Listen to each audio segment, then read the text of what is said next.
Our second reader has read in venues small and medium-sized, such as Tuesday Funk, That's All She Wrote, and Misspoken. She currently co-hosts Vital Social Issues and Stuff, a podcast about pop culture. You can find her on the web by Googling Jasmine Davila, on Twitter as @JasmineD, and around town as the pushy lady who insists on boarding the bus before you. Put your hands together for Jasmine Davila.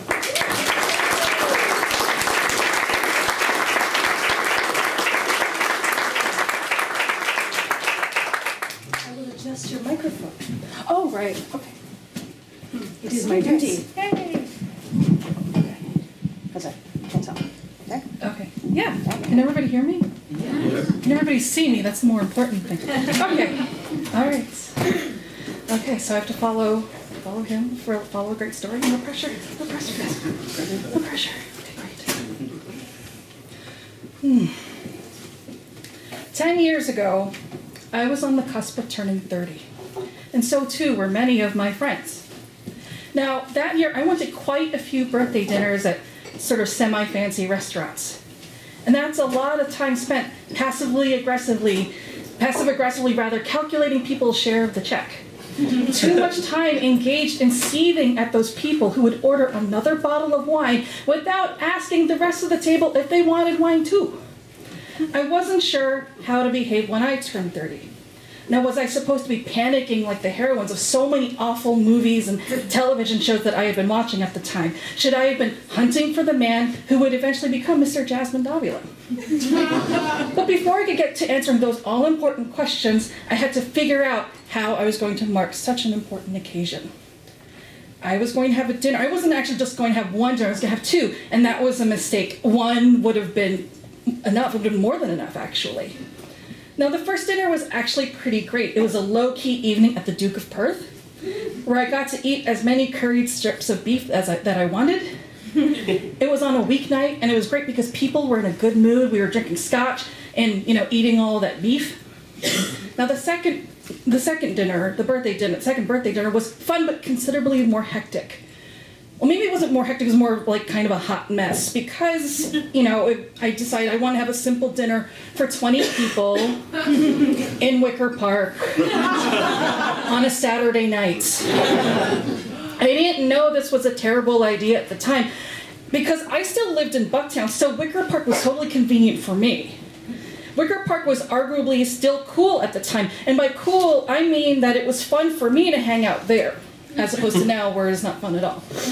Now, the restaurant served Asian fusion cuisine and served cocktails with punny names. They were bored-looking hostesses and sullen servers, so it was perfect. The restaurant was cool. Now, the mistake I made, I think, is that I was trying to be cool.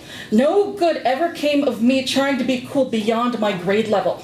I tried to orchestrate my coolness with the unwilling participation of my friends.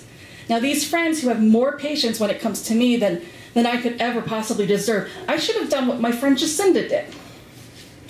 Jacinda is probably the best person I know. I find myself thinking what she would do every time I say something or do something or eat or just whatever.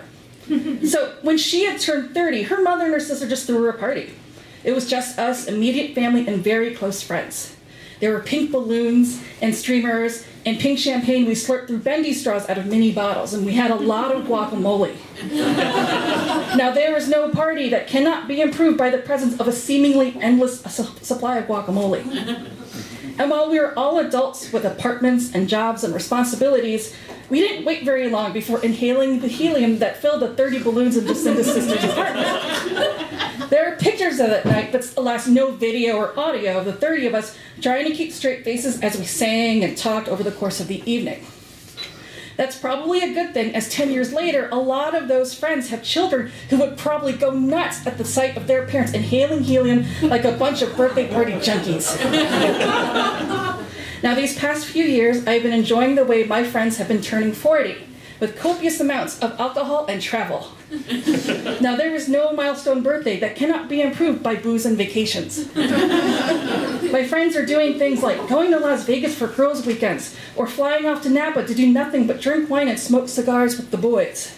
We're crowding into karaoke parlors, or the upstairs room at Delilah's. we're going out for non-ironic birthday dinners in the Viagra Triangle.